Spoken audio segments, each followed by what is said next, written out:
Guys, welcome back to the channel. Well, I never did a proper introduction to this truck on the channel yet, and I feel like I owe you guys an explanation of what this is because I keep getting comments on what's the deal with the Ranger, how come you haven't shown it in detail, yada yada. I did a couple videos about a week ago on valve cover. Actually, I did a couple videos on a valve cover leak. Since I've done the valve cover gasket on this side, particularly first, I wanted to check and see if it was still pooling oil out of there, and it's not anymore, which is good. So now I'm actually working on degreasing the engine a little bit farther to investigate and to see if there are any more leaks anywhere else along or in that general vicinity. So that's why the hood's up right now and the engine's wet and there's stuff on the ground. So without further ado, let me lower the engine, or lower the hood here on the engine, and you can see just how straight and square this Ranger is. This is the a 1988 Ranger. That's the 2.9 V6 engine that's famous for the kind of shit it's giving me right now. So I'm still investigating to see exactly what's wrong with it. The previous owner that I purchased it from, really nice young kid in high school still, said it was overheating. So I was like, all right, well, let's check it out. Let's run it. It had oil all over the engine from the leaking valve cover gaskets, so it was damn near impossible to troubleshoot while I was in the middle of talking to him. But I paid $2,100 for this. You know, I drove it home about 10 miles. It's a running and driving truck. It shifts well, runs well. It was a bit smoky when I got it home from all the old engine oil on the engine. But as far as overheating, not too sure about that yet. It does have the signs of the coolant in the oil. It's got a milky look to it, so we're not sure if that's a cracked head or if that's a head gasket. I don't know. I have not done a compression test on it, and I'm not going to just start symptom searching Google. We all know what that does. It's going to have a proper compression test done on it to determine if, you know, if it's a head gasket or if the issue's deeper. Luckily, World Products sells a set of heads for this thing for, I don't know, $350. You know, I can do the head job here in a weekend. So if it ends up needing new heads on it, we'll get to that point. But I couldn't pass it up. The truck is super square all the way down. All the body lines are perfect on it. It's got this repaint job done on it. Not sure when it was done on it. It's a decent paint job. It's not perfect, but there is not one ding. If you look down the side of this truck, there is not one ding anywhere on the whole truck, all the way around. The other great part about this truck, there is zero rust. That's why I bought it. All the way down to here, you go all the way under. Floor pans are perfect. There are no issues. I stuck that little aftermarket muffler on there because the exhaust had rotten off behind the cat. I just stuck a muffler on there and a little downpipe just to quiet it down just a little bit. It sounded like a stabbed cat when you started it up. But the whole truck, all the way around, no rust, which is fantastic for a truck that can now have antique plates on it. The typical ones have the Ranger rot, which is usually up in here. It starts to rot away. There's a little, if you look in here, there may be a little dimple right here that may need a little bit of attention if I finally ever do repaint it. But if you look all along the top, there's no crust. It's all metal. No, nothing's been filled with Bondo anywhere. It's a solid truck. It still has the factory original chrome polished aluminum, whatever you want to call this, windshield surround, which most of them have either been ripped off or painted black. It's got original mirrors on it here. It's got these diamond plate caps on the bed. Going down to here, no rot and rust anywhere on this bed, which is nice. No typical pitting anywhere in here. All the metal's good. So the couple of videos back, I sourced a tailgate out of a local junkyard here that fit on nice and well. No issues there. It could probably use a new bumper to get it real nice and square. But if you look around here as well, just 0 dents and dings. So it's hard to find. It's hard to find an old truck like this, especially an old Work Ranger like this thing that's not all tore up. So moving on to the back, same story. All the gaskets and everything are in really good shape on it. It's square. It's not been beat up. So definitely a good starting point. Come around here. Same story over here. It's got the original grill in it, which is good. Yeah, before we put these little lights in the front, you know, they work. I'm not a fan of them, but they do work.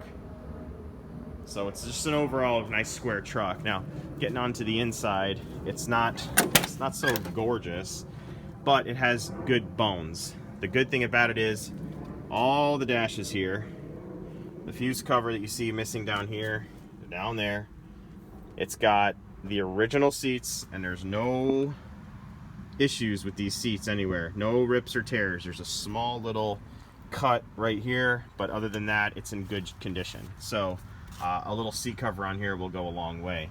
The carpet has seen better days. It's disgusting. It needs to come out. It stinks like shit. It's definitely got a little bit of a window leak or a cowl leak up in here. Typical, drips down when it rains. It gets this wet. I think that just started because there's no rust down there. So what I'm going to do, rip all the carpet out, source the leak, put some new carpet in it. It'll be good to go.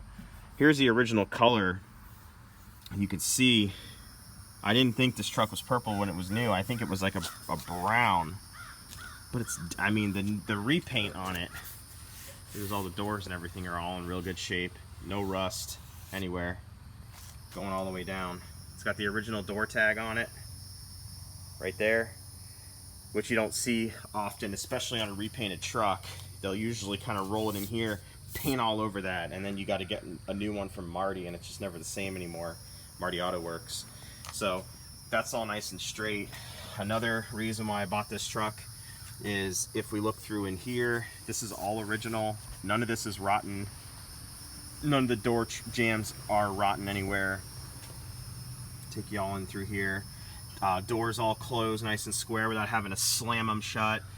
This is all the original paint on here, and none of it, there's no rust anywhere along the entire rocker and floor. Moving into here, same story. No rot, no nothing. Just really square. There's a tiny little bit of surface rust in here, just a little, you know, nothing big.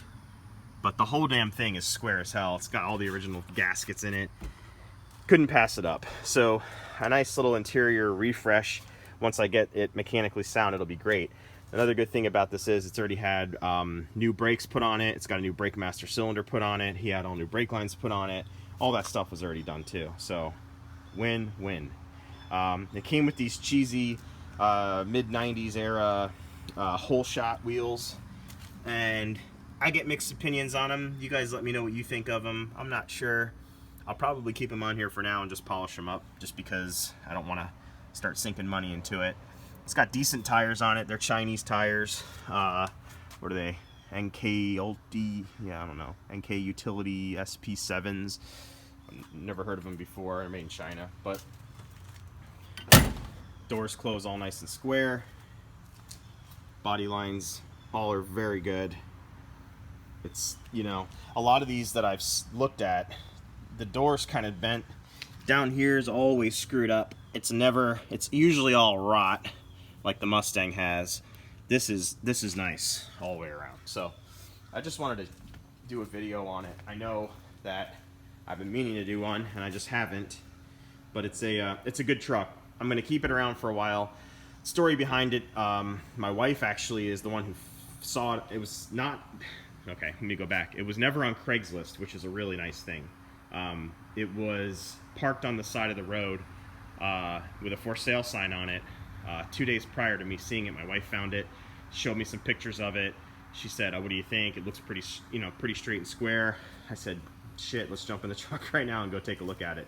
So yeah, that's it. And I think the reason, like I said, why I got it so cheap is just because it came from a non-mechanical family. Kid, didn't want to mess with it too much, and he got a bigger truck. He wanted a full-size truck. Drive his girlfriend around in, I guess. So yeah, score. So with the exception of this 2.9 engine issue, it'll be good to go. Remember, if you remember a while back, pardon the dirty garage here, we got a properly sized meaty 302. If shit hits the fan, we can drop in there. So that would be some fun videos. Let me know what you guys think about that. I've also seen everyone do the 4-liter swaps on these, which would be fun too. So just a lot of content here. Nice, old school brick faced Ford truck that you just don't see anymore. Especially don't see them in this kind of condition. This iPhone video really doesn't do it justice when you see how like the paint is just, if I can get close to it, get it to focus, you can see there. It's got like this metallic in it. It just looks real sharp.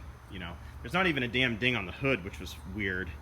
I noticed, usually you'll get, even the Ridgeline.